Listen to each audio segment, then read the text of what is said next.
Now, as far as more on the dinner I had with this Mormon historian,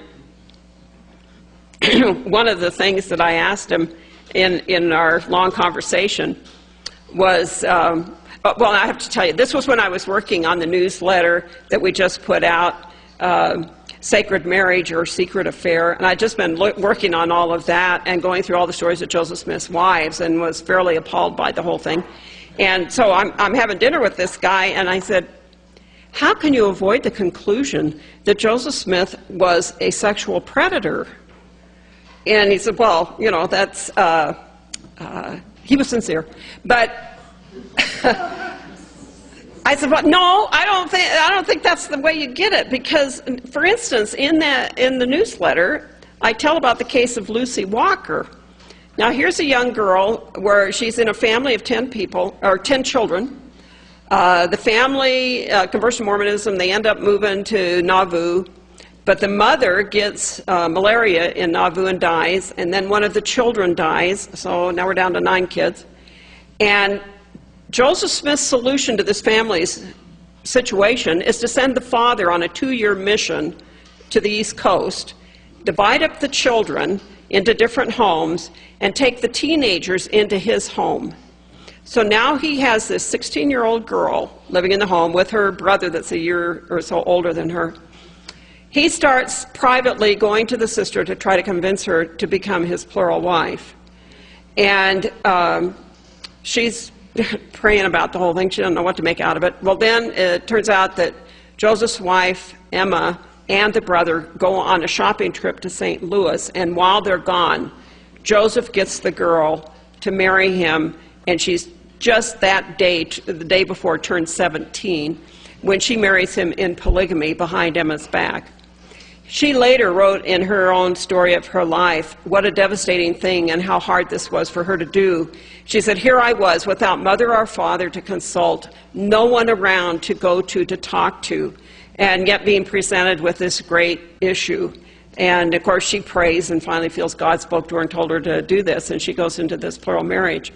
But so I'm talking to this historian, I says, this shows a deliberate effort of isolating this girl from her family, from everyone around her, from any support system, in a time of grief and loneliness. To put that kind of pressure on her is signs of a spiritual predator. I don't see how we can excuse this kind of behavior and say, well, he was sincere. You wouldn't give that kind of leeway to someone that approached your 16-year-old daughter.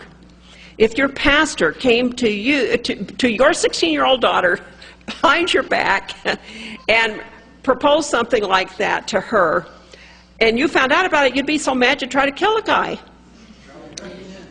So why does Joseph get a pass on these things? I don't understand how they keep saying it's okay.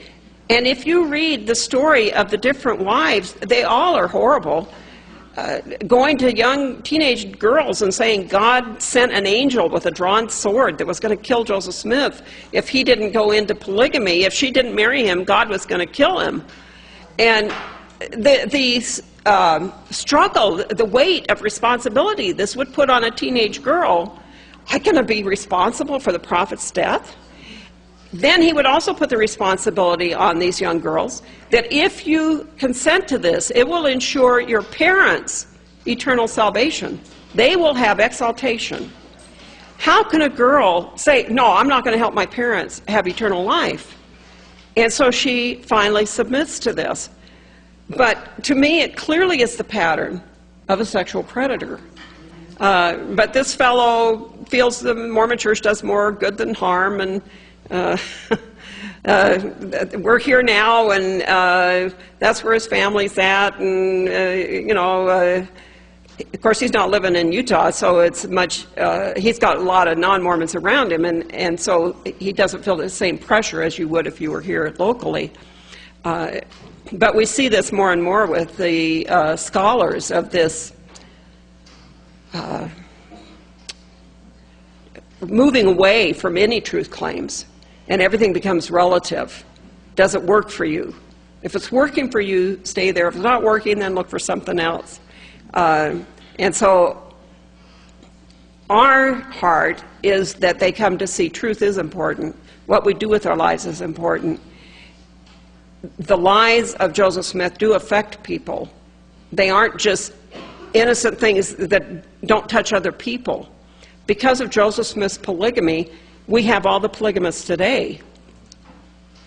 Mormons will say to me, but look at the fruits of Mormonism. I say, yeah, the fruits of Mormonism are 60,000 people living in polygamy today. That's the fruit of Joseph Smith.